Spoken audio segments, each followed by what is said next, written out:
तो हमने मेथड किया था फर्स्ट आपका इंडिविजुअल सीरीज में इंस्पेक्शन मेथड और फ्रीक्वेंसी डिस्ट्रीब्यूशन मेथड या फिर डिस्क्रीट सीरीज उसको कन्वर्ट किया था आपने। अब हम चलते हैं डिस्क्रीट सीरीज वाले मेथड्स में। सेकंड मेथड में चलेंगे अपने डिस्क्रीट सीरीज के। इसके लिए फर्स्ट मेथड तो आपका रहेगा इंस्पेक्शन का ही, जो हम पहले कर चुके हैं कि आपने डाटा देखा और उसमें इंस्पेक्ट करके वैल्यूज निकाल ली। अब इस केस में आपके पास जो वैल्यूज दी गई हैं वहां आपके पास एक अकेली फ्रीक्वेंसी ऐसी नहीं है जो एक बार बार रिपीट हो रही है। यहाँ पे दो या दो से ज्यादा फ्रीक्वेंसीज भी हो सकती है जो बार बार रिपीट हो रही है।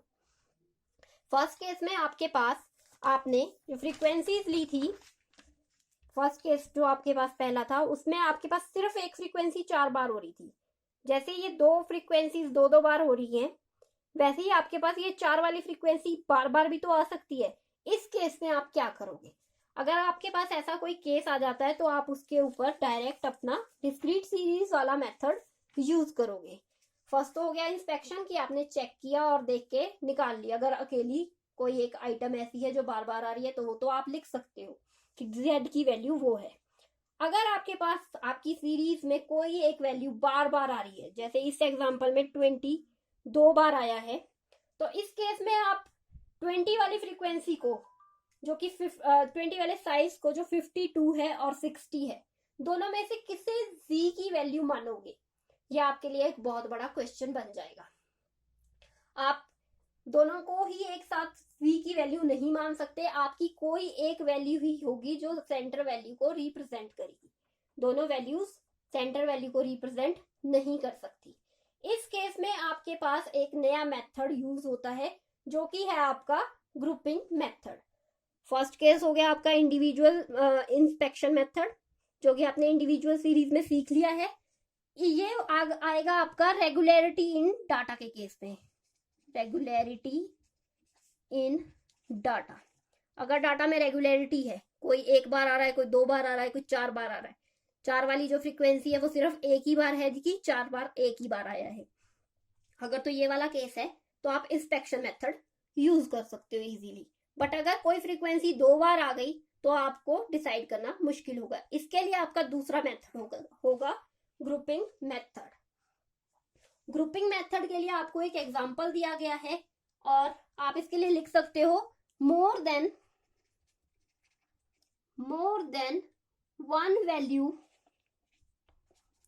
One value command the highest frequency.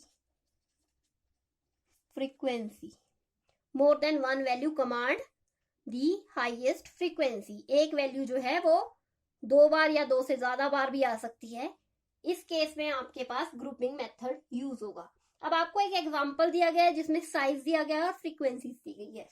यहाँ 20 की वैल्यू 2 बार आ रही है, तो आपको ये डिसाइड करना पड़ेगा कि आपका कौन से वाली वैल्यू जो है वो z की वैल्यू होगी, या तो वो 52 होगी या वो 60 होगी।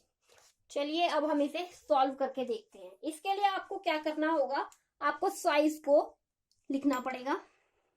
साइज लिख लीजिए, ये है 40, 44, 48, 52, 56, 60, 64, 68, 72 एंड 76। आपने साइज लिख लिया। साइज लिखने के बाद आपको फ्रीक्वेंसीज लिखनी पड़ेगी। और फ्रीक्वेंसीज भी लिख लीजिए, जितनी जितनी जिसके सामने है वो वैसे ही कॉपी कर लीजिए। ये आपकी फ्रीक्वेंसीज आ गई।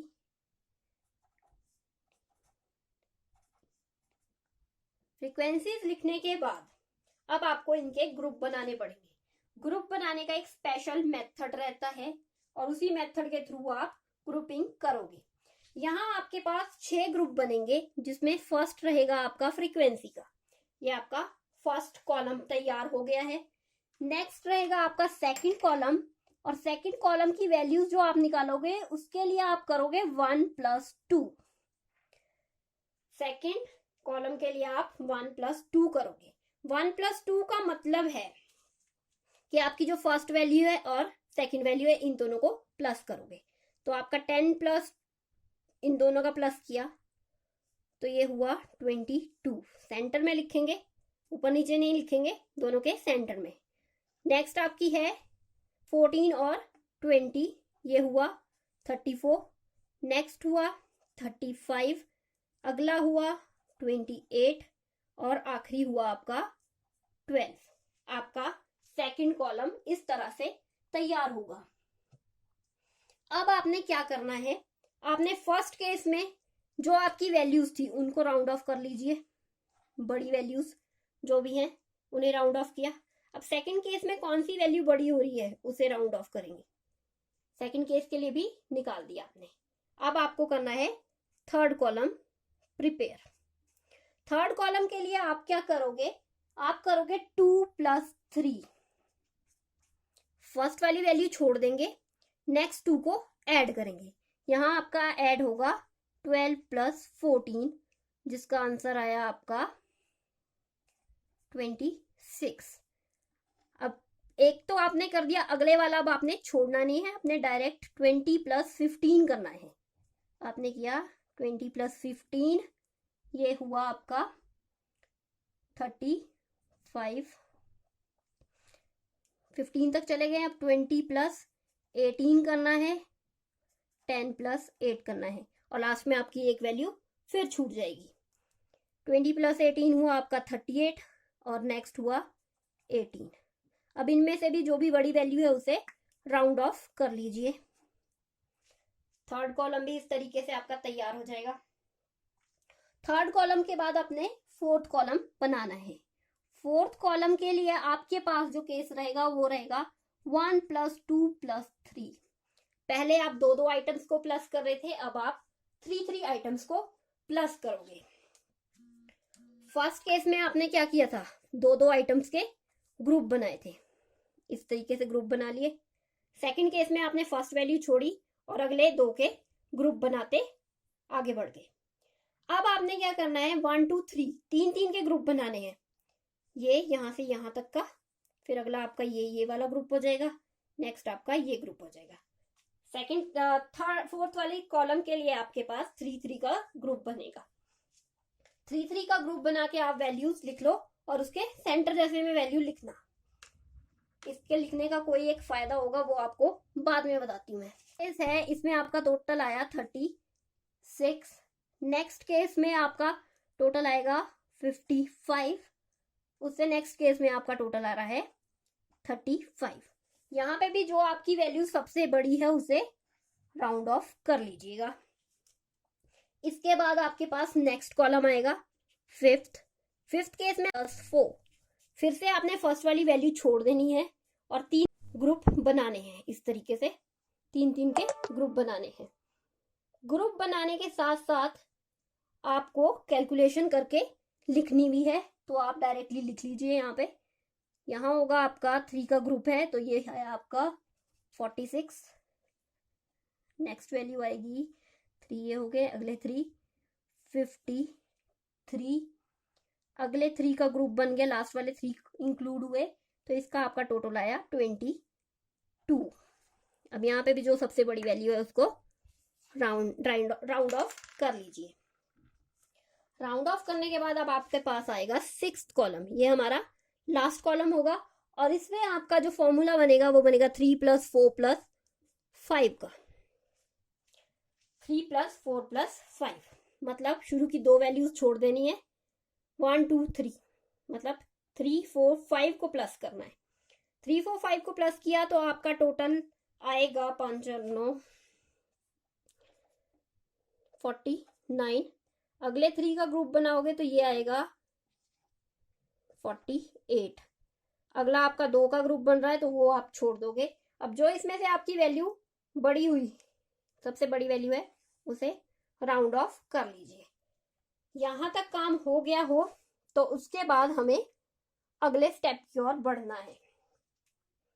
यहां तक क्लियर है तो आगे बढ़ेंगे। नेक्स्ट है आपका, अब इन कॉलम्स को एक ग्रुप में कन्वर्ट करना है। मैं अगले पेज पे बनाती हूँ ताकि आपको क्लियर हो जाए। वैल्यूज हम यहाँ रख लेते हैं ताकि हमें दिखती रहे। अदरवाइज आपने नोट कर ही ली होगी। तो अब हम चलते हैं अपना साइज का ग्रुपिंग करने के लिए। साइज का ग्रुप बनाना है और आपने एक कॉलम हो गया आपकी,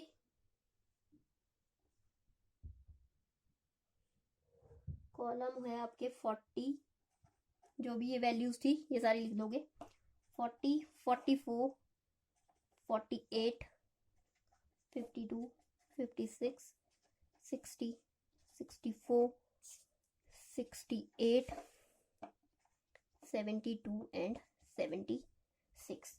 और यहाँ को चलोगे 1, 2, 3, 4, 5।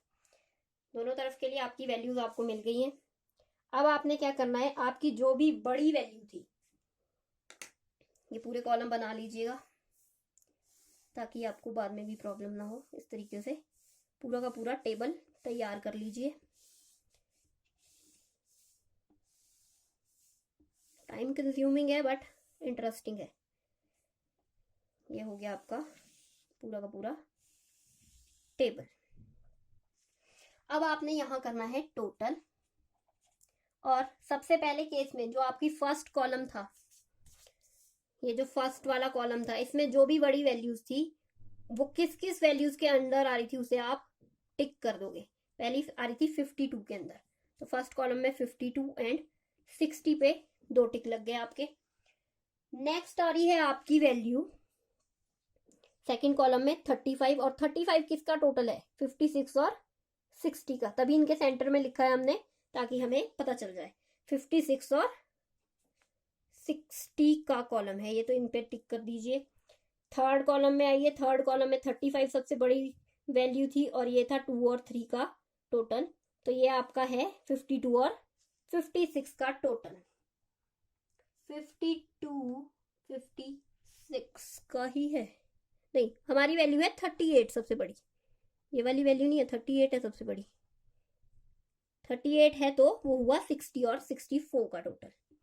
ये आ गया आपका, इन दो के बीच टिक लगा दिए। नेक्स्ट आपने अगले कॉलम पे जाना है और वहां देखना है, वहां 55, ये है 52, 56 और 60 का, तो 52 था ये वाला कॉलम, 52, 56 और 60। नेक्स्ट है 53 का, ये किसके अंडर आ रहा है, ये आ रहा है 56, 60 एंड 64। एक कॉलम मेरा कम रह गया है, सॉरी। ये यहाँ और यहाँ पे आपकी 6 वाली वैल्यू भी आनी है।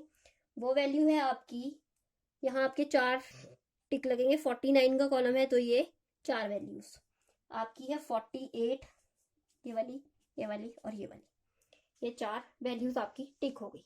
अब इसका काम खत्म और यहाँ का काम शुरू। आपने जो भी बड़ी वैल्यूज थी उनके आगे जो भी वैल्यूज का टोटल था वो आपने टिक कर लिए। अब यहाँ आपने देखना है किसके नीचे कितने टिक आ रहे हैं, उन्हें लिख लेना है। यहाँ 0 है, यहाँ 0 है, यहाँ 1 है, यहाँ 3 है, यहाँ 4 है, यहाँ है 1 2 3 4 5 6, यहाँ 2 हो गए, ये 0 0 0। इस तरीके से आपको एक वैल्यू मिल जाएगी जो कि है z की वैल्यू। कौन सा वाला एरिया सबसे बड़ा है, 6 टिक्स किसमें लगे हैं, वो है आपका 60। यही आपकी z की वैल्यू या मोड की वैल्यू होगी। टाइम कंज्यूमिंग प्रोसेस है बट आपके लिए करना इजी हो जाएगा अगर आप एक बार समझ जाओ। फर्स्ट केस में आपने क्या किया था, यहाँ एक बार फिर से रिवाइज कर लेते हैं। फर्स्ट केस में आपने किया, फ्रीक्वेंसीज को फर्स्ट कॉलम मान लिया, जो भी फ्रीक्वेंसी थी फर्स्ट कॉलम मानना, उसमें से जो बड़ी वैल्यू है उन्हें राउंड ऑफ कर लिया। सेकंड केस में आपने 1+2 किया। 1+2 का मतलब है फर्स्ट वाली 2 वैल्यूज, फिर उससे अगली वाली 2 का टोटल, उनसे अगली का 2 का टोटल, 2 के ग्रुप बना दिए। उसमें जो बड़ी वैल्यू थी उसे भी राउंड ऑफ किया। नेक्स्ट केस में आप गए थर्ड में आपके पास 2 और 3 का टोटल होगा। फर्स्ट वाली वैल्यू आप छोड़ दोगे, सेकंड और थर्ड का टोटल, और वैसे ही कंटिन्यू करते जाओगे एंड तक 2 के ग्रुप में। फर्स्ट केस में ही सिर्फ एक बार आपको एक वैल्यू छोड़नी है, आगे नहीं छोड़नी। इसके बाद आपकी जो भी बड़ी वैल्यू आएगी उसे राउंड ऑफ करोगे। फोर्थ कॉलम में जाओगे, फोर्थ में 1+2+3 करोगे, फिर बड़ी वैल्यू आएगी उसे राउंड ऑफ करोगे। फिफ्थ कॉलम में जाओगे, 2+3+4 करोगे, फिर जो बड़ी वैल्यू आएगी उसे टोटल करोगे, उसे राउंड ऑफ करोगे। एंड देन सिक्स्थ कॉलम में 1 + 2 + 3 + 4 करोगे, सॉरी सिक्स्थ कॉलम में जाओगे और 3 + 4 + 5 करोगे, शुरू के दो छोड़ दोगे, बाय मिस्टेक।